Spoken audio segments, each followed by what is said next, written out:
দীর্ঘ ৬ বছরেরও বেশি সময় পর জনসম্মুখে বক্তব্য রাখলেন বিএনপি চেয়ারপারসন বেগম খালেদা জিয়া। বলেছেন, বিএনপি ধ্বংস চায় না, শান্তি চায়। প্রতিশোধ নয়, সবাইকে নিয়ে আগামীর বাংলাদেশ গড়া হবে। আর দলটির ভারপ্রাপ্ত চেয়ারম্যান তারেক রহমান বলেছেন, শেখ হাসিনার পতনের মধ্য দিয়ে হাজারো শহীদের রক্তে রঞ্জিত বিপ্লবের প্রথম ধাপ সফল হয়েছে মাত্র। দ্রুততম সময়ের মধ্যে জাতীয় নির্বাচন অনুষ্ঠানের দাবি জানান তিনি। বিকেলে নয়াপল্টনে দলের কেন্দ্রীয় কার্যালয়ের সামনে সমাবেশে ভার্চুয়ালি যুক্ত হয়ে তারা এসব কথা বলেন। রিপোর্ট করছেন জাহিদ রহমান।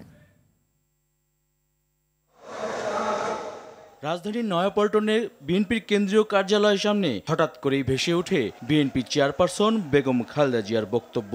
ভার্চুয়ালি বক্তব্য রাখেন দীর্ঘ ৬.৫ বছরেরও বেশি সময় পর। ছাত্র তরুণরাই আমাদের ভবিষ্যৎ।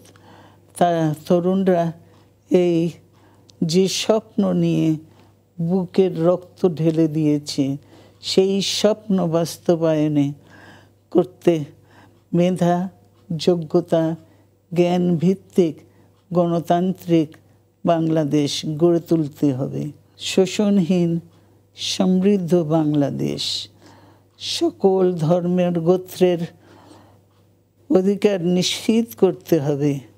শান্তি, প্রগতি আর সাম্যের ভিত্তিতে আধুনিক বাংলাদেশ নির্মাণে আসুন আমরা তরুণদের হাত শক্তিশালী করি। ধ্বংস নয়, প্রতিশোধ নয়, প্রতিহিংসা নয়, ভালোবাসা, শান্তি ও জ্ঞান ভিত্তিক সমাজ গড়ে তুলি। ছাত্র জনতার গণঅভ্যুত্থানের মাধ্যমে আওয়ামী লীগ সরকারের বিদায় পর এটি প্রথম রাজনৈতিক দলের সমাবেশ। দলের ভাইস চেয়ারম্যান তারেক রহমান বলেন, দ্রুত সময়ের মধ্যে জনগণের ভোটে নির্বাচিত প্রতিনিধিদের কাছে ক্ষমতা হস্তান্তর করতে হবে। স্বৈরাচার হাসিনা পতনের রক্ত রঞ্জিত বিপ্লবকে সার্থক এবং সফল করে আসুন নাগরিক হিসাবে আমরা আরো দায়িত্বশীল আচরণ করি।